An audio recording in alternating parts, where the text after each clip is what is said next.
Saya ke Pak Haikal ya dari fraksi Gerindra. Tadi dari penjelasan Mas Adi saya menangkap begini, kurang lebih sebenarnya substansinya soal PPN 12% ini bagi Gerindra sendiri atau bagi maksud kami Pak Prabowo sendiri sebagai Presiden Republik Indonesia, apakah memang mau melaksanakan ini karena memang ini sudah terlanjur menjadi undang-undang yang disahkan pada 2021 atau memang PPN 2 kenaikan menjadi 12% ini memang yang dibutuhkan oleh pemerintah dalam hal ini Pak Prabowo begitu sebagai presiden. Karena tadi kalau misalnya memang merasa PPN ini sebenarnya nafasnya memang akan merugikan atau membuat berat bagi kehidupan masyarakat terutama menengah ke bawah, secara teknis politisnya sebenarnya bisa dengan misalnya revisi itu cepat sekali tuh, apalagi sekarang kondisi Kim Plus itu sudah mendominasi ya parlemen begitu. Pak Haikal bagaimana tanggapan Anda? Jadi posisi PPN 12% ini gara-gara memang harus dilaksanakan murni karena undang-undang yang sudah terlanjur disahkan 2021 ataukah memang ada kebutuhan untuk menaikkan PPN 12% ini? Jadi ada dua komponen Pak kalau menyangkut undang-undang ini ya. Satu, kita juga nggak mau mengentengkan untuk melanggar undang-undang atau memposisikan presiden kita dalam posisi dia melanggar undang-undang. Itu kan beresiko punya resiko politik tersendiri itu. Betul. Nah, kemudian daripada ini kan dua undang-undang, undang-undang HPP-nya sendiri sama kemudian ada undang-undang APBN-nya sendiri.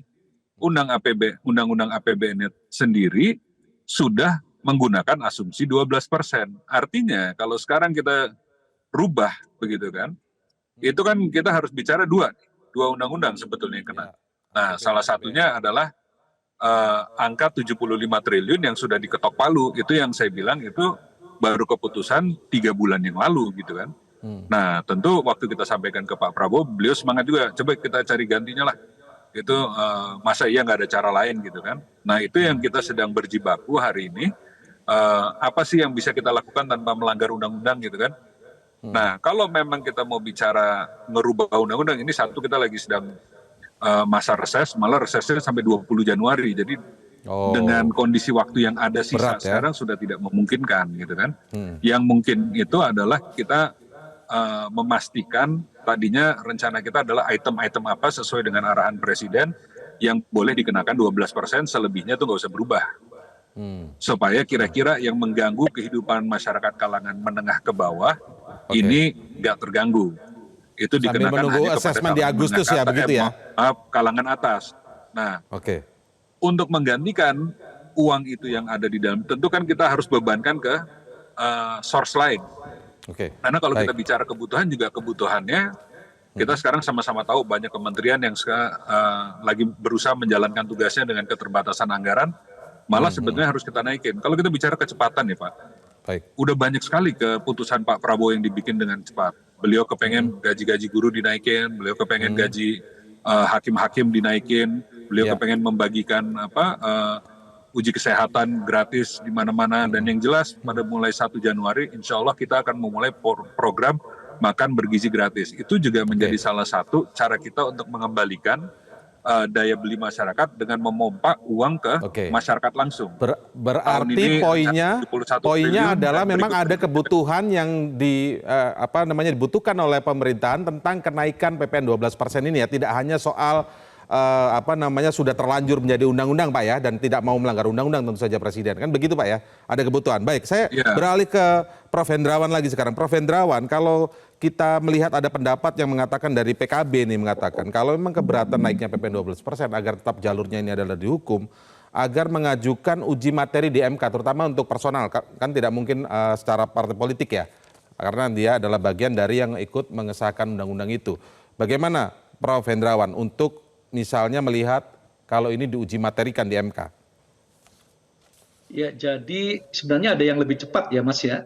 Yang lebih cepat adalah Presiden mengeluarkan peraturan pemerintah pengganti undang-undang atau Perpu. Memang harus memenuhi prakondisi ya, misalnya kondisi yang genting ya, perubahan-perubahan yang besar dengan aspirasi masyarakat. Jadi itu bisa dilakukan. Hanya memang inilah pertimbangan politiknya harus betul-betul ditimbang gitu ya.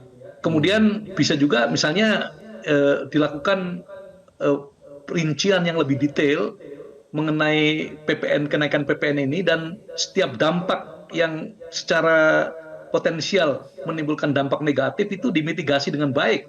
Ya, itu sebabnya kan kami meminta semua partai ini melakukan asesmen, ya, karena saya selalu menyebutkan taxation without spirit of justice is tyranny. Jadi tanpa spirit keadilan, perpajakan itu berubah menjadi tirani. Ya, itu sebabnya kami meminta teman-teman partai yang lain, mari kita duduk bersama lah, lakukan yang terbaik, dan keburu kok. Pada saat kita berhadapan dengan COVID, sesuatu yang luar biasa itu, kita bisa mengeluarkan Perpu nomor 1. Ya, tingkat kegentingannya menurut Anda di mana? Nomor 2. Di mana supaya bisa lebih detail nih, Prof. Hendrawan?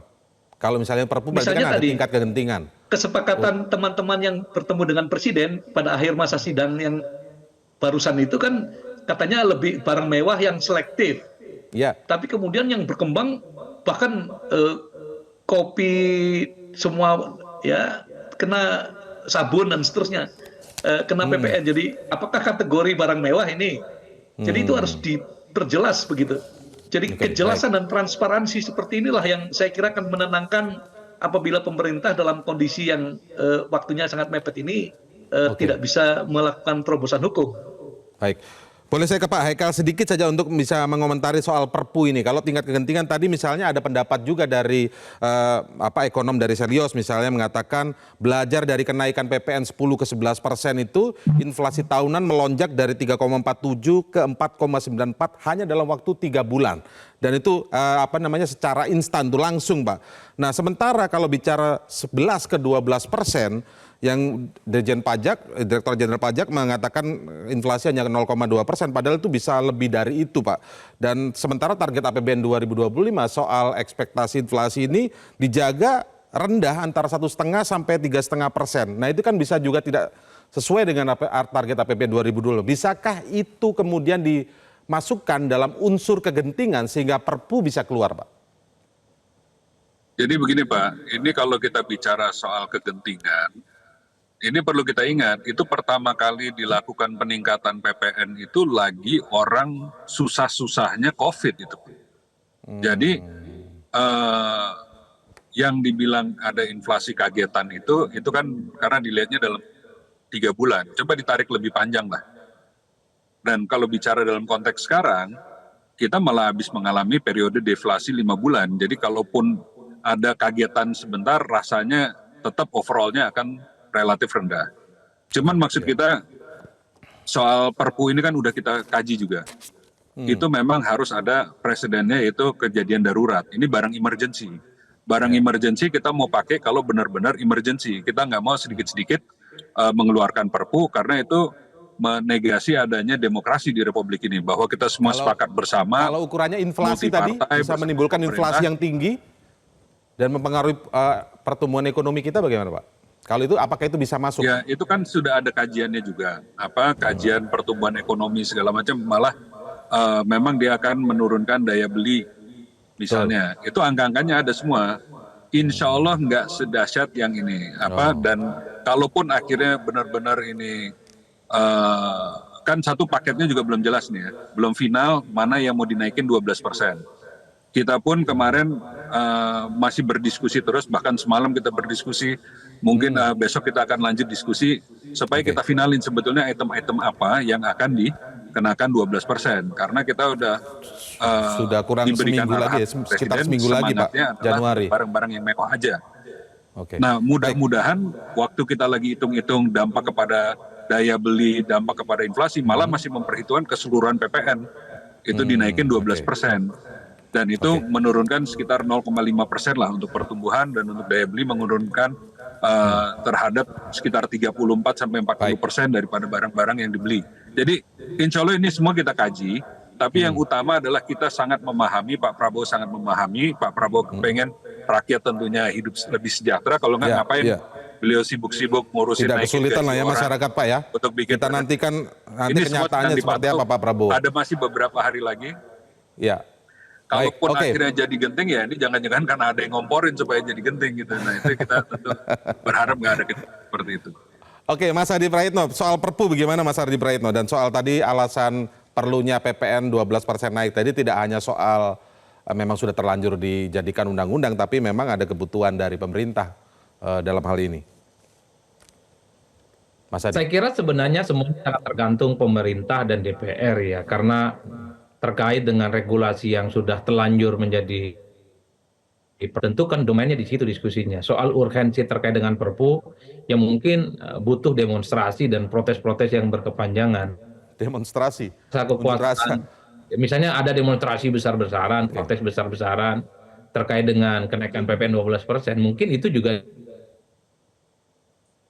kepentingan. Dulu di akhir masa kekuatan politiknya, 2014 SBY kan mengeluarkan Perpu karena saat itu begitu banyak gelombang demonstrasi menolak kebijakan yang sudah yang dipilih oleh DPRD. 2 hari setelah keputusan itu ada Perpu yang muncul. Tapi secara prinsip sebenarnya semuanya ada di titik pemerintah dan DPR hari ini, Mas Indra. Apakah undang-undang ini lebih banyak dolimnya atau lebih banyak manfaatnya? Makanya darurat dirasionalisasi, kalau memang ini jauh lebih tidak menguntungkan kepada rakyat, ya tentu memang sangat layak ya untuk ditinjau ulang, entah itu.